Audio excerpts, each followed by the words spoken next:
Hey everyone, I'm Oren Matt from Law Trades, and this is our weekly legal news update. I'm here with Matt Margolis. Hey, everybody. Thanks for joining me, man. So this week we're talking about Meta playing dirty with TikTok, Amazon employees unionizing, and Microsoft getting heat for a video game deal that it's making. Also, we'll be talking about a tweet gone wrong and Apple's attorney army. So first up, we have the Meta plays dirty with TikTok, which is basically Meta launching a smear campaign that was revealed by the Washington Post against TikTok. How do you take this? What do you make of this? Unbelievable. Well, I guess it's not unbelievable because Facebook was this giant social media, call it a kingdom.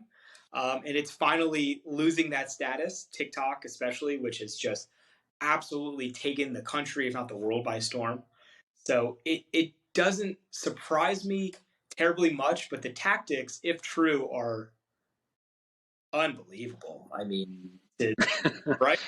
Yeah, it's. I mean, it's I mean, so I know that Meta already spends at least 20 million, if not more, a year on lobbying firms, right? So they already have this kind of track record. But do you? I know that we don't have all the details yet, and I know that it is what it is. But do you see any of these tactics as crossing a legal line? Should Meta be worried about any legal ramifications here? I'm a non-practicing attorney, but I will. I mean, I will take a crack at it. So I think potentially these tactics are used to cause, to effectively a competitive advantage to hinder TikTok, to cause harm to TikTok, to cause reputational harm, harm to their revenue. I think potentially, and look, both parties have big war chests. So I mean, if if they want to take this into the realm of the courtroom, I mean, it can get really ugly. Well, that's something to keep an eye on. But the next thing is the Amazon union, which is a massive victory for labor rights in this country. And if you're Amazon, it's a pretty big blow, something that they've been fighting for several years now. So it's definitely an interesting split on that. What are your thoughts on that unionization? What a wild story. You have a gentleman. You have a gentleman who was fired by Amazon, and as his form of revenge, which revenge that benefited countless employees, was Thousands. I'm not going to get mad. I'm going to get even. I'm going to create a union and stick Hmm. former employer. So I mean, hats off to him. That's what a wild story.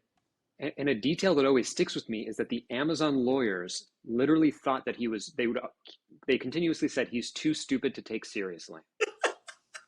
Like those are famous last words. Basically, yeah. And that's the problem you get. You underestimate somebody. You underestimate the Hmm. man, and someone's inevitably going to surprise you and show you that was such a miscalculation. So again, hats off to Mr. Smalls. That was an awesome. Now they're Hats off to him. yeah, well they're going to have some problems in the other states. I know Oren In offline. Alabama.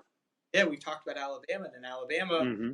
John's already been running into some problems with the NLRB relating to the use of a certain mailbox and then other tactics. So, Right. yikes. Well, this will be something to watch. It's definitely right. It's definitely an ongoing challenge for Amazon. And we had talked about this before. I'm curious if this is workers finally seizing this moment, like the transition that the pandemic has effectively catalyzed, or if this is just kind of a one-off here and there. You see the Starbucks unionizing, but it doesn't go any further than that. I don't know. I do Yeah. not. I only say that because I think there's an argument on both sides. I do think Hmm.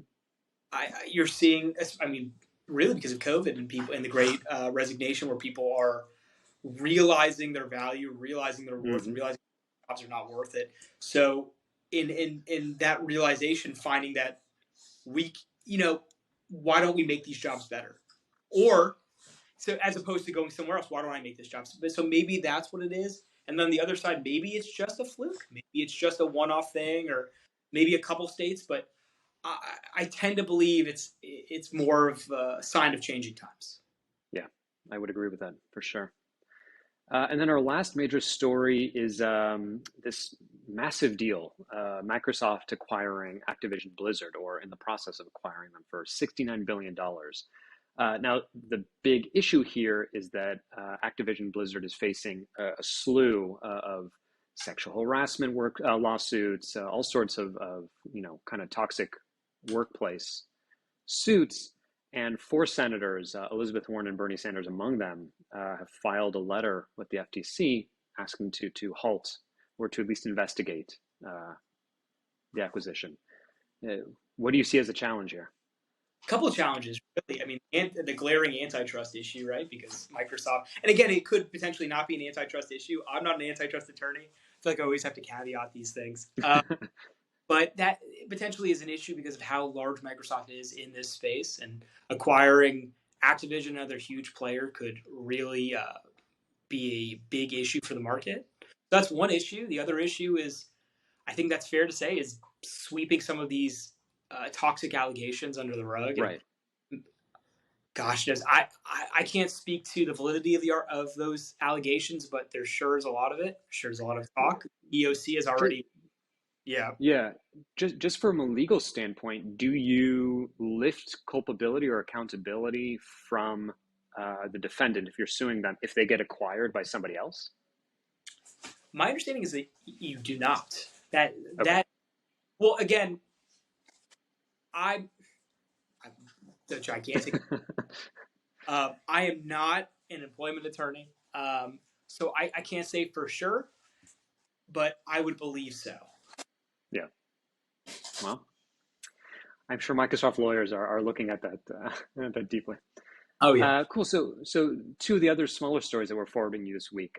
There was a suit in Britain. A quote grossly offensive tweet landed a man 150 hours of community service. That's wild. That is an interesting. It is absolutely wild. I guess he made some a call to violence on some British Army veteran. So that did not Yikes. end too well for him. Yeah. Another And one. then say it Another, again.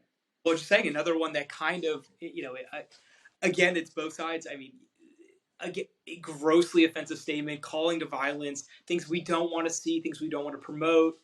Uh, but on the flip side, and granted, this is not the United States, this is in England, but to see someone speaking their mind on the internet, whether it's something I appreciate or not, actually being penalized for it is quite an interesting. It's quite an interesting. Yeah. And an interesting little detail is that the man's lawyer was arguing, or I guess they're called barristers over there, was arguing that, well, he deleted the tweet after 20 minutes, which is an interesting defense. It doesn't. It just doesn't exist anymore. Don't worry. Yeah. So what are we talking about? And then finally, a report by Bloomberg Law shows that Apple has been increasingly reliant on a multitude of law firms, including, and this is interesting, several regional specialists, and that Apple accounted for nearly a third of all federal court appearances by any tech company listed on the S&P 500. That is quite a. Do you see that as kind of a new strategy of how big tech companies or any big company will be using kind of legal services?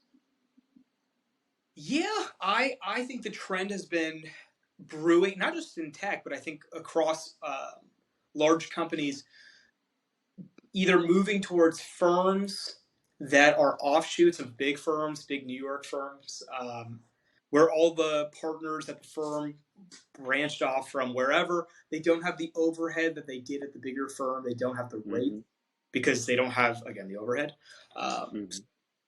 It just becomes more appealing for a lot of these firms who are like, oh, all right, well, so-and-so high-end boutique comes from XYZ firm from New York.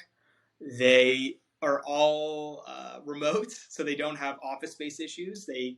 They're all working at reduced rates because they can. I know the work product's going to be good because it's going to be the same work product if I hired a New York law firm or a New York firm. So it's a trend that a lot of companies are going to be moving forward to, and I'm glad to see it because I think there should be more boutiques taking hold. And selfishly, as a law trades employee, I'd love to see the decentralization of the legal market. Yeah. but again, that's selfish me. Yeah.